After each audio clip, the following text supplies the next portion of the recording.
Assalamualaikum warahmatullahi wabarakatuh. Alhamdulillah nahmaduhu wa nasta'inuhu wa nastahdihi wa nastaghfiruh wa nu'minu bihi wa natawakkalu alayh wa na'udzu billahi min shururi anfusina wa min sayyiati a'malina may yahdihillahu fala mudilla lahu wa may yudlil fala hadiya lahu. أشهد أن لا إله إلا الله وحده لا شريك له وأن محمدا عبده ورسوله المبعوث رحمة للعالمين أرسله الله بشيرا ونذيرا بين يدي الساعة فأدى الأمانة وبلغ الرسالة ونصح الأمة وجاهد في الله حق جهاده اللهم صل وسلم وبارك على حبيبنا وشفيعنا وزخرنا وقدوتنا وأسوتنا محمد الرحمة المهدى والنعمة المسدى وعلى آله وصحبه ومن تبعه ونصره ووله أما بعد. Yang dihormati Jawatan Kuasa Surau Ad-Diniyah, para pelajar Tahfiz Ad-Diniyah, tuan-tuan haji, sidang muslimin dirahmati oleh Allah Subhanahu wa taala sekalian. Alhamdulillah, tujuh syukur pada Allah Subhanahu wa taala kerana pada malam ini Allah Subhanahu wa taala izinkan kita untuk kita menyambung pembacaan kitab Bidayah wa Nihayah karangan Al-Hafiz Al-Imam Ibn Katsir rahimahullah. Dan rupanya kitab ni kita lama tak baca dah. Kita last baca 21 bulan 1, bulan 5. Bulan 1 kita baca kerana bulan 2 Isra' wal Mi'raj. Bulan 3 tak ada pergi Syria. Bulan 4 kita puasa. Ini bulan 5 baru sambung balik kitab ni. Baik. Tuan-tuan muslimin rahmati Allah Subhanahu wa taala sekalian. Dalam kuliah yang lepas bulan 1, kalau ingat lagi lah, bulan 1 4 bulan yang lepas, kita telah bahas dalam bab yang menyebut tentang manusia ini akan berkumpul, akan bergerak pada dua keadaan, berkumpul beramai-ramai. Satu, ketika menjelang kiamat, dan ini perkumpulan manusia yang dihalau oleh salah satu daripada tanda kiamat yang besar, iaitulah jurang api daripada Aden yang disebut dalam hadis Nabi SAW. Api ini akan menghalau saki-baki manusia yang tinggal akhir zaman akan berkumpul.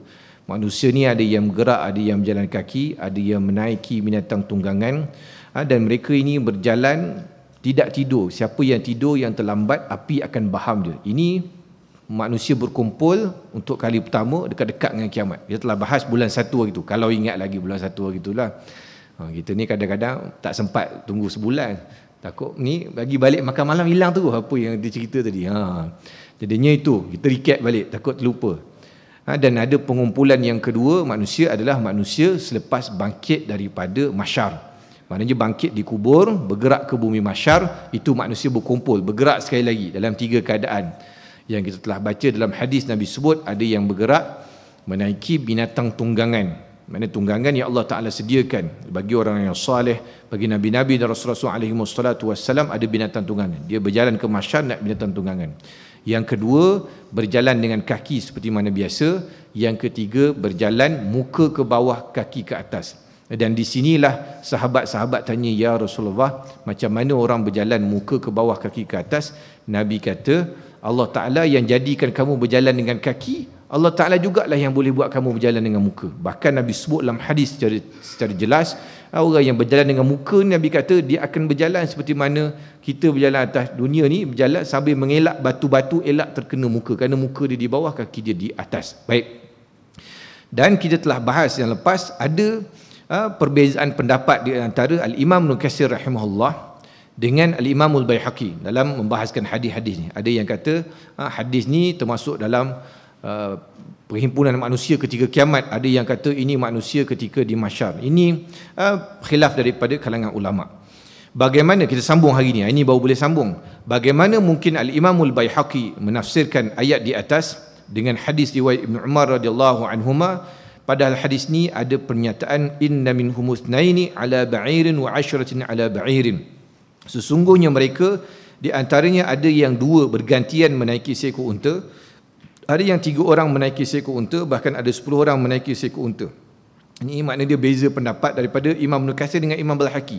Imam Baihaqi kata ada orang yang nanti berjalan dekat mahsyar ni, nanti dia naik binatang tunggangan bergilir-gilir. Kata Imam Ibn Katsir, dia kata berbeza dengan pendapat dia, tak mungkin orang yang Allah Ta'ala beri kelebihan kat mahsyar ni, kalau dia naik binatang tunggangan, maka dia akan naiklah sampai ujung. Tak mungkin binatang yang Allah Ta'ala sediakan dekat mahsyar ni tidak mencukupi. Seperti mana kita telah sebut sebelum ni, bahawa antara yang Allah Ta'ala sediakan bagi Nabi dan Rasul SAW, bagi orang yang soleh, dan juga bagi orang yang melakukan ibadah korban. Bagi orang yang melakukan ibadah korban, binatang korban ni akan, kata ulama, akan jadi tunggangan kita di mahsyar kelak, di akhirat kelak, ni akan jadi binatang tunggangan kita. Sebab tu kita, tuan-tuan, setiap tahun usahalah untuk buat korban, usahalah. Ni nak dekat korban ni, tuan-tuan, kita usaha. Kerana taklifan bagi orang yang mampu untuk buat korban adalah dia cukup untuk makan dan belanja keluarga dia pada hari Aidil Adha. Kita ni setakat susah-susah kita ni, insya-Allah cukup lagi. Setahun, tuan-tuan, kita habiskan kepada perkara dunia ni banyak, tuan-tuan. Tuan-tuan bayar road tax setahun berapa? Lagi mahal kita, tuan-tuan, lagi besarlah road tax, tuan-tuan. 1,000 lebih ke atas lah, tuan-tuan. Melainkan tuan-tuan pakai Nissan Sunny tahun 1992, tentu mungkinlah tuan-tuan punya road tax 300, 500 gitu. Tapi kalau tuan-tuan pakai kereta baru hari ni, paling kurang 1,000 lebih road tax. Kereta saya yang gitu 2,000 sebulan, setahun, tuan-tuan, road tax kita campur insurans dan apa semua. Kita boleh habiskan perkara begitu.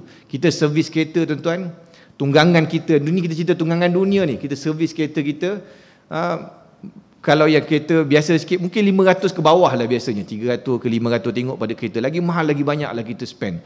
Kalaulah tunggangan dunia kita ni kita boleh habiskan, kita setahun beribu-ribu ringgit, apatah sangat kalau kita korbankan sikit rezeki yang Allah Ta'ala beri ni untuk tunggangan akhirat kita, tuan-tuan.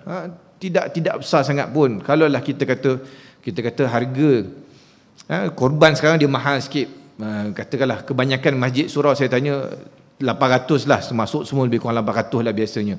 800 tu, tuan-tuan, kalau tuan-tuan rasa mahal, ada option lain. Kalau tuan-tuan rasa nak buat tapi rasa macam berat juga, tuan-tuan boleh pilih. Kan banyak negara-negara yang NGO buat, tuan-tuan boleh pilih macam Sudan, macam Bangladesh, yang harga 350, 400, asalkan kita ada buat setiap tahun. Mudah-mudahan tu jadi binatang tunggangan kita. Sebut Bangladesh, tuan-tuan, kita ni malu dengan orang Bangladesh, tuan-tuan. Kita duk pandang dia macam buat kerja rendah-rendah, bersihkan, kerja apa semua. Tapi buat korban, dia orang ni hebat, tuan-tuan. Saya ada surau, saya kuliah. Surau kebanyakan masjid surau ni lah. Bukan surau Adiniah, surau lain. Kita ambil lembu, asal ada lah maknanya.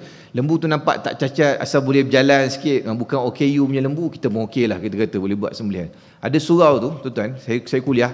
Dia ambil 2 ekor lembu sadar. Lembu sadar ni berat, seekor tu dekat 1 tan. Harga 14,000 seekor. Satu bahagian dia RM2,000. Habis, tuan-tuan, ada orang beli. Dan siapa yang suka bayar yang mahal-mahal, tuan-tuan? Geng-geng Bangladesh ni, tuan-tuan. Tuan-tuan nampak dia macam tak ada duit. Sekali dia bayar RM2,000 tu untuk benda agama ni, tak ada masalah, tuan-tuan. Kita benda agama ni menggigil kalau nak sumbang, menggigil. Termasuk RM50. Telefon AJK Bendahari Surau, saya nak refund balik lagi RM48 tadi, termasuk RM50. Ngantuk-ngantuk dia khutbah tu masuk RM50, kata boleh tak refund RM48. Bab agama kita punya kira, tuan. Tapi geng-geng ni, bila orang tanya kenapa sanggup bila sedekah ni, dia kata Allah Ta'ala dah bagi tangan, badan, rezeki macam-macam. Setahun sekali letak, habiskan untuk jalan Allah Subhanahu Wa Ta'ala, korban untuk Allah Ta'ala, apalah sangat. Kita untuk dunia, saya sebut tadi, kita boleh bayar road tax kereta, bulanan kereta, servis kereta, belanja-belanja lain, makan apa semua, beribu. Kita boleh habis untuk dunia beribu. Tapi untuk akhirat, kita berkira. Ini kita malu sikit dengan geng-geng ni, tuan-tuan. Saya biasa, tuan-tuan, kadang kita nak pergi mission, jadi kita buat ceramah lah biasa, surau-surau, kadang bagi tahu kita nak pergi ke Syria, nak pergi ke mana. Jadi, siapa nak sumbang. Orang kita biasalah, alhamdulillah sumbang RM10, RM50, alhamdulillah. Saya biasa, tuan-tuan, pekerja-pekerja Indonesia ni datang sembang dengan kita apa semua, balik tu dia salam. Salam tu tersimpan lah. Rasa macam tebal, rasa pun memang tebal lah tu sampul tu. Tersimpan. Balik kita buka 900, 800 dia bagi, tuan-tuan. Kita nak sumbang 900 tu, Allah, berat sangat tu, tuan-tuan. Nampak? Beza kita dalam bab nak habiskan harta pada jalan Allah Subhanahu Wa Ta'ala. Kita sembang berdekar-dekar, saya nak Abu Bakar As-Siddiq, tinggalkan Allah dan Rasul saja untuk isteri. kita nak sumbang RM50 pun gigil. Setahun sekali korban pun dia berat. Dan korban ni, tuan-tuan, dia akan jadi binatang tunggangan kita. Sebab itulah kata para ulama, sebab itulah binatang korban ni dia memang Allah Ta'ala tetapkan 7 bahagian, kan? Unta 7 bahagian, lembu 7 bahagian, kerbau 7 bahagian. Sesuailah. Maknanya kita kena ingat bahawa binatang korban kita bila di akhirat nanti, Dia akan jadi besar lah. Dia tak sama macam binatang korban atas dunia ni. Allah Ta'ala akan jadi dia besar. Dan bila besar, maka sesuailah lembu tu naik 7 orang, unta naik 7 orang, kan, kebau naik 7 orang, sesuailah besar, kan. Sebab tu kambing satu bahagian, tuan-tuan. Kalau kambing 7 bahagian, menyarap kambing tu tak berjalan, tuan-tuan. Ni beza dia. Sebab itulah, tuan-tuan, jangan kita berkira sangat dalam nak korban ni. Kalau boleh setiap tahun kita korban. Kerana rezeki yang Allah Ta'ala beri ni, percayalah, kita habiskan harta kita jalan Allah Subhanahu Wa Taala, Allah Taala akan bagi yang lebih baik. Kerana yang tukang bagi rezeki Allah Subhanahu Wa Taala. Kita jangan risau dah, tuan-tuan. Bila kita ni terlalu risau sangat dunia, itu yang rezeki kita sempit. Kita risau, ni tak cukup ni belanja ni. Asyaitanu ya'idukumul faqra wa ya'murukum bil fahsya. Syaitan itu akan menjanjikan kamu kefakiran, menakut-nakutkan kefakiran dan menyuruh kamu buat benda-benda yang mungkar, yang keji. Syaitan yang ini duit ni daripada korban 800 ni, baik beli benda lain ni, baik beli sport remotor dia tu, baik beli ini, baik beli itu, baik tukar telefon baru ke apa, semua dia akan macam-macam. Jadinya jangan risau, tuan-tuan.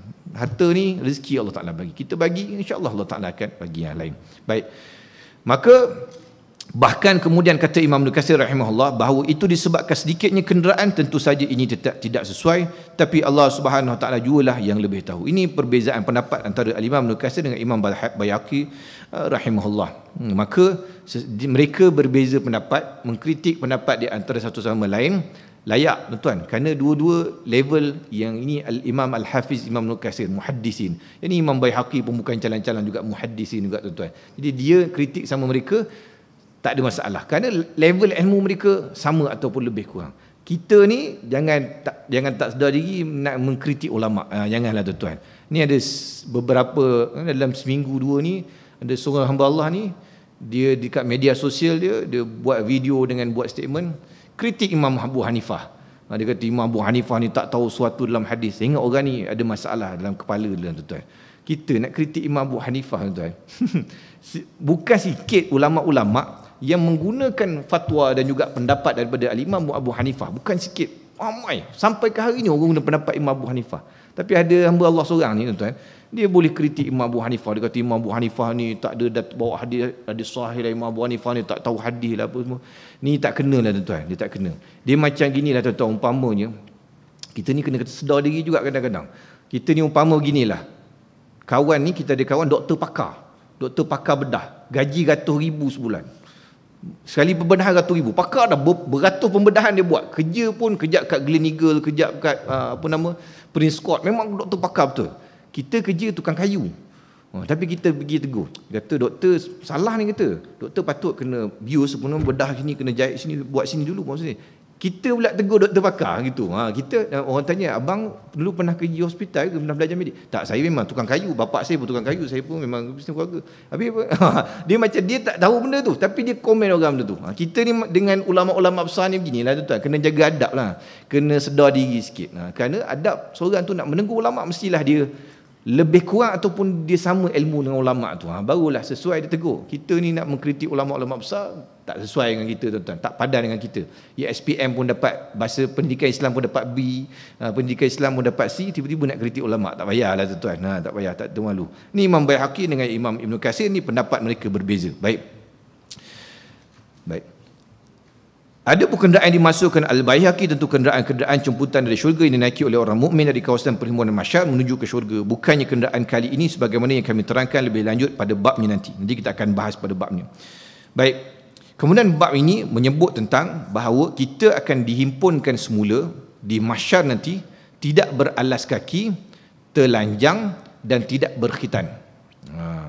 Kita kena ingat bahawa sekali lagi kita dibangkitkan tidak berkhitan, macam kita lahir keluar daripada perut mak kita.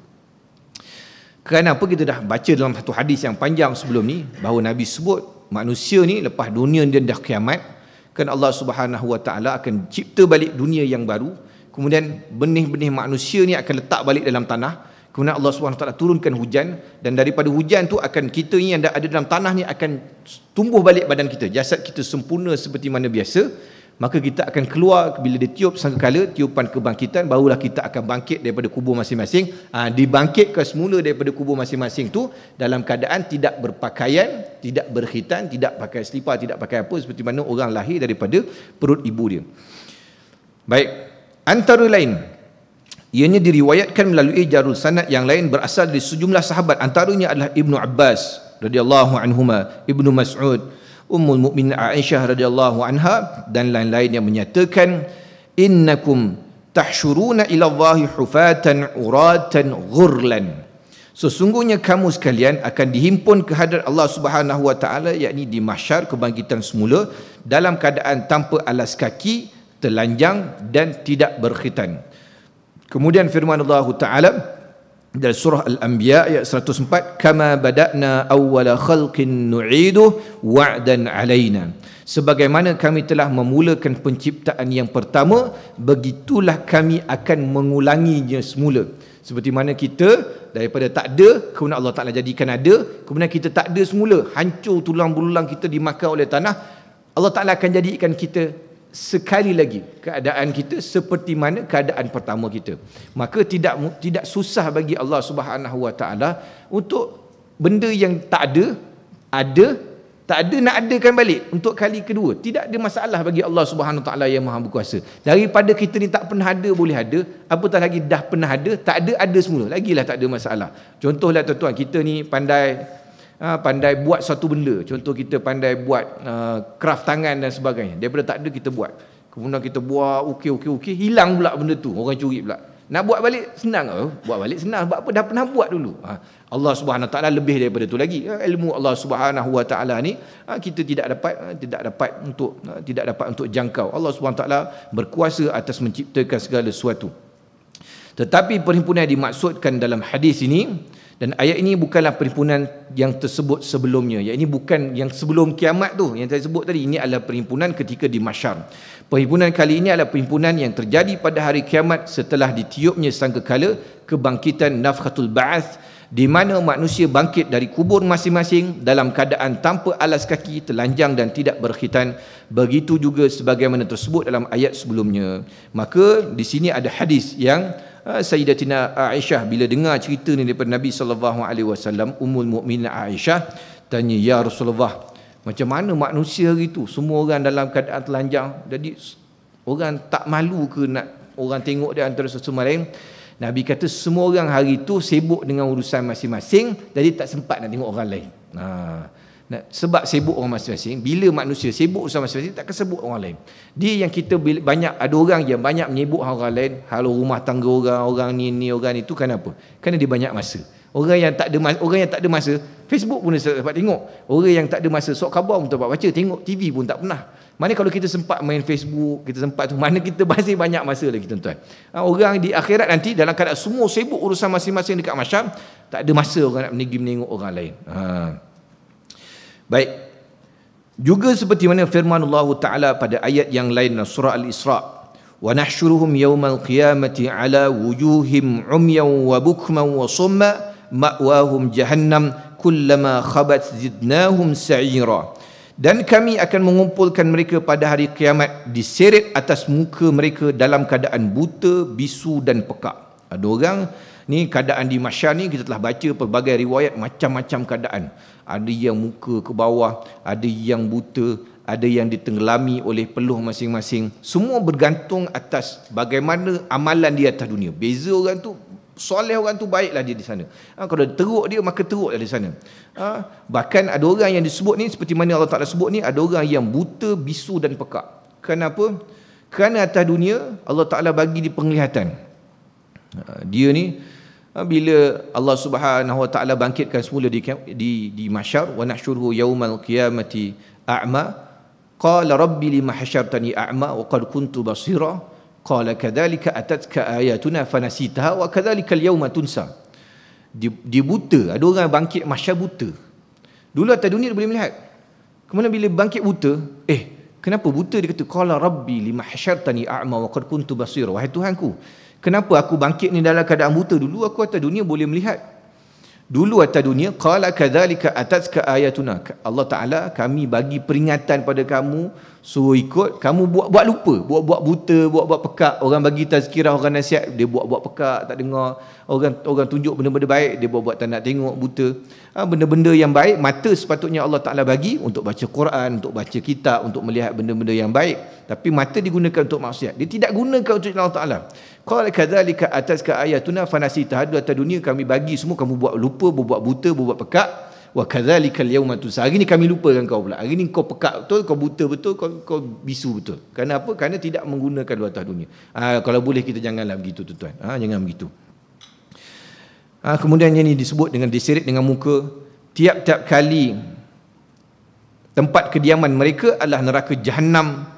Tiap-tiap kali nyala api Jahannam itu akan padam, kami tambah lagi bagi mereka nyalanya. Api yang tidak akan padam, yang akan terus menyeksa manusia. Bahkan bukan sahaja api tidak padam, bahkan Allah Subhanahu Wa Taala ganti kulit ni. Kulit yang membakar ni pun Allah Taala ganti. Kenapa? Kerana kalau kita belajar sains, yang menyebabkan kita sakit adalah kulit ni, reseptor ni. Bila kulit ni hilang, tak sakit dah. Dah hilang kesakitan dia.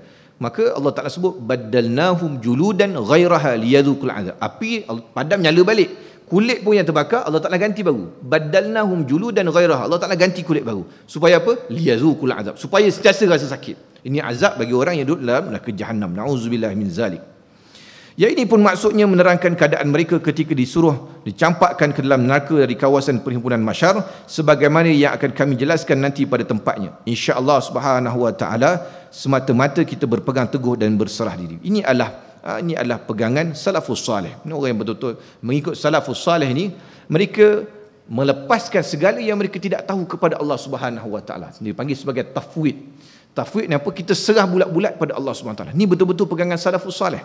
Bila menafsirkan ayat-ayat mutasyabihat, maka para salafus salih mereka melepaskan terus maksudnya kepada Allah Subhanahu Wa Taala. Apa maksud tafwid tuan-tuan? Kita lepas terus pada Allah Subhanahu Wa Taala. Maksudnya seperti contohnya tafwid. Apa contoh tafwid dalam kehidupan kita? Kita lepas terus pada Allah Taala. Contoh makan. Tuan makan satu benda, masuk dalam mulut.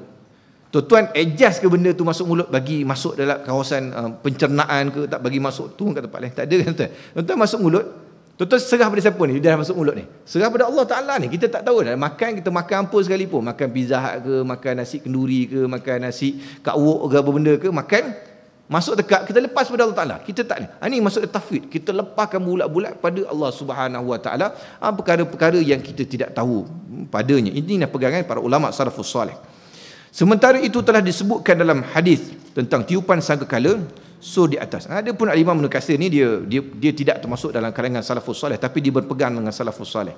Nanti kan ada orang tengok dia kata Imam Ibn Katsir bukan salafus salih. Memang betul, kita pun tahu Imam Ibn Katsir dia tidak masuk salafus salih, kerana salafus salih ni 300 tahun pertama hijrah. Imam Ibn Katsir dia dah tahun 600 hijrah, lebih kurang gitu, 500 600 hijrah. Memang dia ke belakang. Tapi dia mengikut pegangan yang asal oleh salafus salih.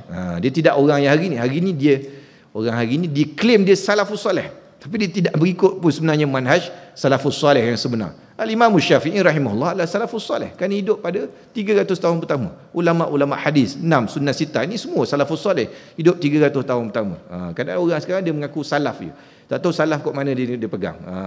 Salaf ataupun minyak salap aja. Sementara itu telah disebutkan dalam hadis tentang tiupan sangkakala bahawa mayat-mayat dalam kubur tidak merasakan sedikit pun tentang apa yang terjadi akibat tiupan yang mengejutkan, nafkhatul faza'. Yang merasakan kejadian itu hanyalah para syuhada. Mereka memang orang-orang yang dikecualikan oleh Allah Subhanahu Wa Taala. Ini kerana mereka tetap hidup di sisi Allah Subhanahu Wa Taala dan sentiasa mendapat rezeki. Mereka merasakan tiupan itu tapi tidak terkejut kerananya. Mereka juga tidak mati gara-gara tiupan berikutnya, iaitu tiupan yang mematikan. Kan sebelum ni kita telah baca, kalau ingat lagi lah ayat yang Nabi SAW sebut tentang pada hari ditiup sangkakala tu, ada orang yang tiupan yang mengejut tu, ada orang yang dikecualikan, illa man syaa Allah, orang yang dikecualikan oleh Allah Ta'ala. Orang yang mati, dia memang tak tahu dah apa yang jadi kat kiamat. Kita InsyaAllah kita dah mati dah dekat kiamat nanti. Bila kiamat kita dah mati. Jadi bila apa yang berlaku atas dunia tiupan sangkakala, orang yang betul-betul mati terkecuali, dia tak tahu dah apa yang jadi. Illa man syaa Allah, siapa yang orang yang hidup tetapi dikecualikan oleh Allah Ta'ala daripada rasa keterkejutan ni dan juga huru-hara kiamat ni. Dia tahu tapi dia tak terkejut. Siapa? Dia hidup. Iaitulah kata para ulama tafsir, orang yang mati syahid. Kerana orang mati syahid, dia tidak dikira sebagai mati, dia dikira sebagai hidup. Tetapi mereka hidup dan tidak mati. Tiupan pertama sangkakala, kan kita baca pendapat Imam Ibn Katsir kata 3 tiupan. Yang masyhur kita kata ada 2 tiupan, tapi Imam Ibn Katsir pegang pada 3 tiupan.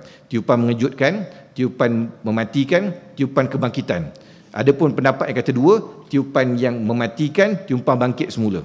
Adapun kita kata tiupan yang mengejutkan ni, orang yang mati syahid, dia tak mati, dia hidup. Wala taqulu liman yuqtalu fi sabilillahi amwas bal ahya'un walakin la tash'urun. Jangan kamu kata orang yang mati di jalan Allah Subhanahu taala sebagai mati. Bal ahya', Allah Taala kata bahkan mereka hidup di sisi Allah Subhanahu taala, dan mereka ini diberi rezeki oleh Allah Subhanahu wa taala. Jadi mereka ni kategori orang hidup. Bila tiup tiupan yang mengejutkan, dia tahu tiupan tersebut tapi dia tidak terkejut. Ni orang yang dikecualikan oleh Allah Taala. Kemudian tiupan kedua, tiupan yang mematikan, mereka juga tak mati. Kenapa? Kerana mereka terus hidup di dalam kubur mereka. Ini urusan hidup Allah Subhanahu, urusan yang Allah Subhanahu taala yang kita serahkan pada Allah Subhanahu taala. Maksud dia bagaimana? Bahkan memang masyhur kisah tentang bagaimana orang-orang yang telah mati di jalan Allah Subhanahu wa taala, bahkan makam sahabat-sahabat ini berlaku bila mereka alihkan, maka mereka dapati bahawa jasad para sahabat ini tidak hancur oleh tanah. Bahkan tidak kurang di tempat kita pun banyak kali berlaku bila orang cuba pindahkan kubur, maka kubur tersebut jenazahnya ini tidak dimakan oleh tanah. Maka ini adalah kelebihan yang Allah Taala berikan kepada mereka. Apatah lagi orang yang mati syahid di jalan Allah Subhanahu wa taala, mereka akan bangkit dalam keadaan demikian. Baik. Dalam hal ini para ahli tafsir memang berselisih pendapat tentang siapa sahaja yang dikecualikan dari kematian, termasuk daripada ahli syuhada tadi. Ada banyak pendapat. Antara lain seperti tadi, iaitu para syuhada. Pendapat lain mengatakan mereka adalah Jibril, Mikail, Israfil dan Israel. Yang lain pula pendapat ulama mengatakan termasuk juga para malaikat pembawa arasy, ini hamlatul arasy. Yang lain juga mengatakan masih ada lagi yang lain. Akan tetapi Allah Subhanahu Wa Taala jugalah yang lebih mengetahui. Ini dalam menafsirkan ayat illa man syaa Allah, kecuali mereka yang dikehendaki oleh Allah Subhanahu Wa Taala, yang dikecualikan oleh Allah Subhanahu Wa Taala. Baik. Sebagaimana disebutkan dalam hadis tentang sangkakala di atas, bahawa rentang waktu antara tiupan yang mengejutkan dan tiupan mematikan, antara nafkhatul faza' dengan nafkhatul sya'iq, dirasakan sangat lama oleh penghuni dunia yang masih hidup. Mereka selama itu menyaksikan kejadian-kejadian mengerikan dan peristiwa-peristiwa dahsyat yang menyebabkan makhluk yang masih tertinggal mati semua, baik penghuni langit maupun penghuni bumi seperti manusia, jin dan malaikat, kecuali yang dikehendaki oleh Allah Subhanahu wa taala. Baik. Dan yang kita ini pun kita telah bahas sebelum ni secara panjang, bahawa mengikut dalil yang kuat menyebut bahawa tiupan di antara satu tiupan ke satu tiupan dia bukanlah satu masa yang pendek. Tiupan pertama dengan tiupan kedua dan tiupan ketiga, dia ada di antaranya satu tempoh yang panjang. Tiupan pertama, tiupan yang mengejutkan dan tiupan mematikan, di antara tiupan dua ni satu tempoh yang panjang. Bahkan Nabi tidak sebut berapa. Abu Hurairah yang meriwayatkan hadis sebut, dia kata 40 saja. Dia kata 40. Sahabat tanya, 40 tu 40 hari ke, 40 jam ke, berapa? Dia kata aku tak tahu. Nabi sebut 40 saja. Ni Abu Hurairah sebut. Maknanya satu tempoh yang panjang. Dan dalam hadis yang kita telah baca sebelum ni, bahawa tempoh di antara satu tiupan dan satu tiupan dia tidak bersela. Maknanya tidak ada stop. Dia akan terus bunyi tersebut yang terus akan mengazab manusia. Dalam tempoh satu tiupan ke satu tiupan ni, manusia yang masih hidup saki-baki ni akan melihat bagaimana alam ini dihancurkan oleh Allah Ta'ala. Dia akan melihat bumi dan bintang berlagu, dia akan lihat langit digulungkan, dia akan lihat bumi ini terbelah, dia akan lihat langit mencair, seperti mana disebut dalam Al-Quranul Karim.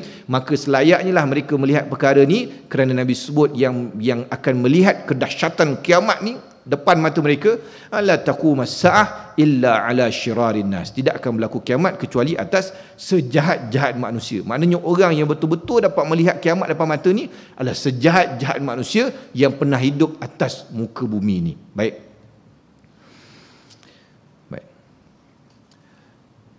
Firman Allah Ta'ala, wa nufikha fis suri fa sa'iqa man fis samawati wa man fil ardi illa man syaa Allah. Thumma nufikha fihi ukhra fa idahum qiyamun yanzurun. Baik, ni yang disebut tadi, illa man syaa Allah. Dan ditiuplah sangkakala, maka matilah siapa pun yang di langit dan di bumi, kecuali mereka yang dikehendaki oleh Allah SWT. Dikehendaki ni tadi ulama bahas. Ada yang kata termasuk juga orang yang mati syahid, malaikat Jibril, malaikat Israfil, malaikat yang menanggung arasy Allah SWT, dan lain-lainnya mengikut pendapat ulama. Kemudian ditiup sangkakala sekali lagi, maka manusia berdiri menunggu keputusan masing-masing, yakni di bumi mahsyar. Baik. فإذا نفخ في الصور نفخة واحدة وحملت الأرض والجبال فدكتا دكة واحدة فيومئذ وقعت الواقعة وانشقت السماء فهي يومئذ واهية والملك على أرجائها ويحمل عرش ربك فوقهم يومئذ ثمانية يومئذ تعرضون لا تخفى منكم خافية. Maka apabila sangkakala ditiup sekali tiup dan diangkatlah bumi dan gunung-gunung, lalu dihancurkan kedua-duanya dengan sekali hentaman, maka pada hari itu terjadilah kiamat dan terbelahlah langit, kerana pada hari itu langit menjadi lemah dan malaikat-malaikat berada di penjuru-penjuru langit, dan pada hari itu 8 malaikat menjunjung arasy Tuhanmu di atas kepala mereka. Pada hari itu kamu dihadapkan kepada Tuhanmu, tiada sesuatu pun dalam keadaan yang tersembunyi bagi Allah Subhanahu wa taala. Ini kita tak boleh nak bayang keadaan yang Allah Subhanahu wa taala sebut adalah surah-surah yang berkaitan dengan kiamat hujung-hujung tu kan. Sebab itulah Nabi sebut bahawa sahabat tanya Rasulullah ni uban dia tidak banyak. Nabi kata uban aku ni tumbuh kerana ayat-ayat yang menceritakan tentang kiamat dan azab Allah Subhanahu wa taala. Tak boleh kita nak bayang dahsyatnya bagaimana. Sebab itulah ada sahabat yang bila cerita hadis sampai pengsan. Kenapa? Kerana benar-benar beriman hingga kita tak boleh nak bayang keadaan hari tersebut bagaimana. Kita hari ni mungkin boleh tengok gambaran-gambaran tu dengan yang orang ilustrasikan dengan filem-filem dan sebagainya, berlaku macam-macam lah. Tapi itu pun tidak akan dapat dibandingkan dengan kiamat yang sebenar, kerana gambaran-gambaran tersebut hanyalah menunjukkan bahawa dunia ni sahaja yang hancur, sedangkan kiamat yang sebenar seluruh alam ini dihancurkan oleh Allah Subhanahu wa taala, tiada tempat lagi. Maka dalam hadis ni, dalam ayat ni sebut tadi, malaikat yang menjunjung arasy Allah Subhanahu wa taala pada hari kiamat sebut ada 8. Sedangkan dalam hadis dengan riwayat lain sebut bahawa pada waktu biasa ada 4 sahaja malaikat yang menjunjung arasy Allah Subhanahu wa taala. Kenapa kiamat jadi 8? Kerana pada waktu tu adalah hari kemurkaan Allah Subhanahu wa taala terhadap makhluknya. Semua orang akan berhadapan dengan Tuhanmu, tiada suatu pun keadaan yang tersembunyi bagi Allah Subhanahu wa taala. Bagi kita orang yang beriman bahawa Allah Subhanahu wa taala sentiasa melihat kita atas apa yang kita buat, sama ada terang-terangan ataupun tersembunyi. Bahkan Allah Subhanahu wa taala sebut banyak kali dalam Al-Quranul Karim, wallahu ya'lamu ma ta'malun wallahu khabirum bima ta'malun. Bahkan Allah Subhanahu wa taala sebut innallaha alimun bidzatis sudur. Allah Taala bukan sahaja tahu apa kita buat, apa yang kita lakukan, bahkan Allah Taala tahu apa yang ada di dalam hati kita. Ini yang lebih berat lagi. Wallahu alim innallaha alimun bidzatis sudur. Sungguhnya Allah Subhanahu wa taala mengetahui apa yang ada dalam hati kita. Sebab itulah selain daripada kita kena jaga kelakuan kita sebagai orang beriman, kita seperti mana disebut dalam hadis berkaitan dengan ihsan, an ta'budallaha ka'annaka tarahu fa in lam takun tarahu fa innahu yarak. Kita menyembah Allah Subhanahu wa taala seperti melihat Allah Taala, tapi kita tidak melihat Allah Taala, maka yakinlah Allah Taala sentiasa melihat kita. Kita punya perbuatan secara zahir ni memang sudah tentu kita kena jaga. Tetapi satu benda lagi yang kita kena ingat bahawa pandangan Allah Subhanahu wa taala jatuh pada hati kita. Innallaha alimun bidzatis sudur. Allah Taala tahu apa yang ada dalam hati kita. Maka hati ni, sebab itulah tingkatan yang paling tinggi bagi orang yang bertakwa, bukan sahaja menjaga fizikal dia daripada melakukan kemungkaran pada Allah Taala, tetapi juga menjaga hati. Yang ni yang payah. Kerana kadang-kadang hati kita ni akan datang bisikan. Kita mungkin dari sudut fizikal kita, dengan pakaian kita, kita boleh nampak macam orang yang soleh. Kita boleh jaga tingkah laku kita, pakaian kita dan sebagainya. Tapi hati kita ni, kadang-kadang kita payah nak jaga bisikan-bisikan, sangka buruk pada orang. Kita macam-macam hasad dengki pada orang dan sebagainya. Ini benda yang kita kena jaga hati kita ni. Kerana apa? Allah Ta'ala tidak melihat pakaian kita, tubuh badan kita, muka kita dan sebagainya. Sungguhnya Allah Ta'ala tengok walakin yanzur ila ikhlasin niyat allati kanat fi qulubihim. Allah Taala tengok kepada keikhlasan yang ada dalam hati kita ni. Di tempat jatuh pandangan Allah Taala. Kena jaga hati. Kadang-kadang bisikan-bisikan tu memang ada kadang-kadang. Cuma kita jangan layan. Kita kena istighfar sebut-sebut. Kita kena jangan layan bisikan-bisikan yang ada dalam hati kita ni. Kerana layan, dia akan jadi panjang dan akan jadi meripik nanti. Dia bisikan-bisikan tu memang ada. Kadang-kadang kita penat, kemudian tiba-tiba tengah hari kita datang sembahyang Jumaat lambat, terdapat duduk dekat luar pula tu, panas pula tu kena matahari. Tiba-tiba time tu pun imam pun baca surah panjang pula, dia pun time tu lah nak keluar segala lagu dia pun semua. Kita pun rasa dalam hati bengkak. Dia kata imam ni apa, ni siap lah ni. Kita dalam hati kita marah. Dan kita tengah menghadap Allah Ta'ala ni sembahyang ni, tapi hati kita di tempat jatuh pandang Allah Ta'ala ni, kita duduk maki imam. Imam ni kalau naik, memang panjang. Ingat dia seorang je hafal Quran. Orang lain pun hafal Quran juga. Dia tak tahu aku tengah jemur kan panas tengah sembahyang Jumaat ni. Tak tahu aku tengah puasa 6 ni, hari ke-6 ni kata ni. Dia duduk bebel lah hati dia. Tak boleh. Ini benda-benda beginilah yang kadang-kadang menyebabkan kita ni masih jauh dengan Allah Subhanahu Taala, kerana hati kita ni kita masih tidak jaga kan, sangka-sangka buruk pada orang. Kerana ada benda yang kita kena sebab itulah Nabi SAW ajar kita untuk sentiasa husnuzan, bersangka baik kepada orang mukmin yang lain. Bila kita tengok seorang tu, kita menganggap bahawa mungkin ada alasan dia buat begini, kerana mungkin ada benda yang kita tak tahu. Kadang-kadang jangan kita mudah sangka buruk. Saya ada seorang sahabat nak cerita pasal benda yang terbisik dalam hati ni. Kadang-kadang kita pandang orang dengan remeh, kita rasa macam apalah dia orang. Kita kadang-kadang kita rasa baik tuan-tuan. Ni berasa baik ni penyakit yang paling bahaya tadi. Lebih baik kita berasa kita jahat lagi bagus daripada kita berasa baik. Tak apa, orang tu lagi baik daripada aku. Apa aku ni tak baik. Lagi bagus tuan-tuan. Daripada kita rasa aku baik ni, geng surau ni main surau ad-diniyah ni, bukan surau sembarang-sembarang ni. Kita rasa kita baik tuan-tuan. Tu bahaya. Saya nak cerita seorang kawan saya ni, Allah Taala. Ni pengajaran untuk kita semua. Kawan saya ni ustaz juga. Dia ni satu hari dia pergi R&R. Saya tak tahu, mungkin pernah cerita atau tidak sini. Dia pergi R&R.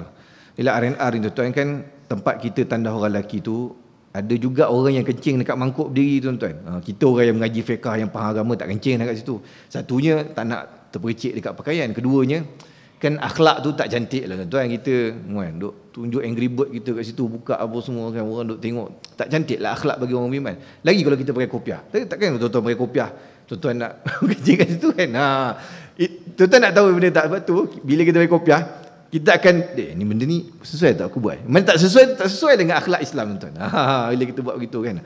Jadi bila tu ada kawan saya ni, dia bila terpandang budak muda ni, dia buang air kecil kat situ tempat tu. Jadi dalam hati dia terbisik, dia kata, apalah kencing kat sini. Kita terpandang remeh pada orang, apalah kencing kat sini. Kemudian dia pun buang air kecil, ambil kecil. Dia tak sebut pun pada mulut dia, tapi dia tengok je, tapi dia sebut dalam hati. Apalah kencing kat sini, kan najis apa semua ni, tak cantik akhlak. Dia pun buang air kecil, kemudian keluar apa tu. Budak muda tu tegur dia kata. Dia pun tak sebut tadi budak muda, dalam hati je, tapi budak muda tu tegur dia, kata, untung abang boleh buang air kecil secara normal biasa. Saya ni, dia kata kaki dia sakit. Dia kata kaki dia sakit. Jadi dia tak boleh nak buang air kecil secara duduk. Dekat dalam bilik air pun tak boleh nak duduk. Jadinya memang terpaksa buang air kecil dekat situ, dia kata. Kawan saya kata macam kena tampar muka dia. Macam Allah Ta'ala bagi pengajaran pada dia. Tadi kau sangka buruk pada orang, padahal dia tak sebut pun, Allah Ta'ala gerakkan mulut orang tu untuk bagi tahu dia macam tu. Itu semua Allah Ta'ala punya aturan tuan. Saya pernah ingat, saya pernah tengok satu video Syekh Dr. Syed Ramadan Al-Buti. Alhamdulillah saya dapat ziarah makam dia sebelum Ramadan hari itu, pergi ke Dimash, pergi ke Damsyik, sempat ziarah makam Dr. Syed Ramadan Al-Buti sebelah makam Salahuddin Ayyubi. Ni Allah Ta'ala bagi kemuliaan kepada tuan-tuan. Makam Salahuddin Ayyubi itu dalam satu kompleks bangunan.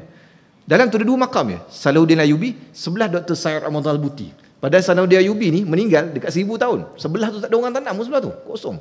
Padahal Imam Nukasir yang kita baca ni meninggal kat Dimash. Imam Rajab Al-Hambali meninggal kat Dimash. Ulama-ulama besar semua meninggal kat Dimash tuan. Tapi tidak ditanam sebelah Salahuddin Ayyubi. 1000 tahun kosong. Dr. Syed Ramadan Al-Buti meninggal 2013 ke 2014. Allah Ta'ala bagi kemuliaan pada dia, tanam sebelah Salahuddin Ayyubi tuan makam dia. Dan sebelah Masjid Jami' Umawi yang mulia, yang agung dekat Dimash. Saya pernah dengar satu ceramah Dr. Syed Ramadan Al-Buti, disebut, dia kata pasal janggut dia lah. Kan kita Nabi SAW menyuruh kita untuk memanjangkan janggut kan, memanjangkan janggut dan mencukur misai. Cuma saya ni janggut tak berapa nak lebat sangat, adalah sikit-sikit sini tuan. Memang keturunan tak janggut tak lebat tuan. Orang Jawa memang macam ni tuan, janggut dia tak panjang. Yang janggut panjang-panjang ni dia biasa ada bakal lain. Cuba cek balik genetik dia. Siapa lagi lebat ni mesti ada genetik dia daripada lain ni. Jadi Syekh Ramadan Al-Buti kan dalam kita dalam kita para ulama berbeza pendapat. Ada yang sebut makruh mencukur janggut, bahkan ada pendapat yang kata haram untuk mencukur janggut. Ada pendapat beza ulama. Maknanya kita kata lagi baik ada janggut lah, at least ada sikit pun jadilah, kerana kita nak tunjukkan bagi kita orang beriman, ada janggut cukur misai.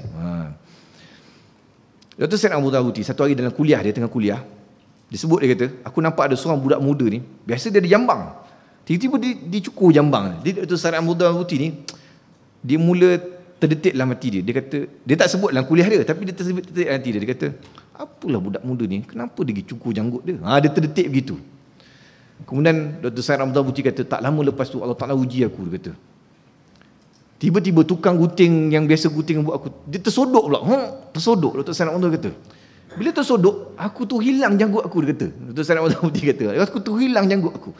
Mereka kata Allah Ta'ala nak bagi pelajaran pada aku, kerana hari itu dalam hati aku telah mengatakan sesuatu yang mungkin tak berapa elok kepada pemuda tadi. Mungkin kita pun tak tahu, mungkin kawan tadi kena cerita yang sama juga. Mungkin nak nenek ni sodok kena sekali kan. Kadang-kadang kita ni ejah, tengok cermin apa semua, tengok basuh balik, sengit pula janggut kita kan. Jadi boleh jadi begitu. Tuan-tuan nampak, bayangkan. Benda yang dalam hati ni benda yang kena jaga. Kenapa? Ni jatuh pandangan Allah SWT. Jangan kita rasa fizikal kita baik apa semua, kita duduk pandang remeh ke orang. Apalah, datang semayang pakai t-shirt. Kita datang pakai kota ke juga. Apalah, datang semayang pakai t-shirt. Apalah, subuh tak datang maghrib isyak je. Apalah, dia duduk bayang. Jangan tuan, bahaya. Ini benda-benda yang bahaya. Ingat Allah Ta'ala uji. Saya ada baca satu kisah, seorang ulama ni, saya lupa kitab apa. Dia kata, aku pernah pandang remeh pada orang yang tak datang subuh berjamaah. Kemudian Allah Ta'ala uji aku, 2 tahun aku tak boleh datang subuh berjamaah. Ini kerana yang boleh bagi kita kuat datang siapa tuan? Allah Ta'ala. Kita mana remeh kerana kita dah biasa bangun subuh apa semua. Kita rasa biasalah. Ada orang yang memang dia berat, tak boleh nak buat apa, memang dia berat. Ataupun kita pun tak tahu, mungkin dia ni kerja shift sampai ke malam pukul 4 tadi baru dia balik kerja, kita pun tak tahu. Kita pandang remeh, tak apa. Allah Ta'ala akan uji atas apa yang kita buat. Sebab tu kena jaga hati kita terhadap orang lain. Hati kita ni jangan sampai ada bisikan-bisikan tertentu yang kita layan sangat, benda-benda merepek dalam hati kita, kerana tu jatuh pandangan Allah Subhanahu wa Ta'ala. Wallahu alam. Insya-Allah kita akan sambung pada kuliah yang akan datang. Mudah-mudahan apa yang kita sampaikan ni dapat memberi manfaat kita semua dan menambah iman kita, ketakwaan kita pada Allah Subhanahu wa Ta'ala. Saya mohon maaf jika ada salah silap dan sebagainya. Aqulu qawli hadza wa astaghfirullahal azim li wa lakum. Wassalamualaikum warahmatullahi wabarakatuh.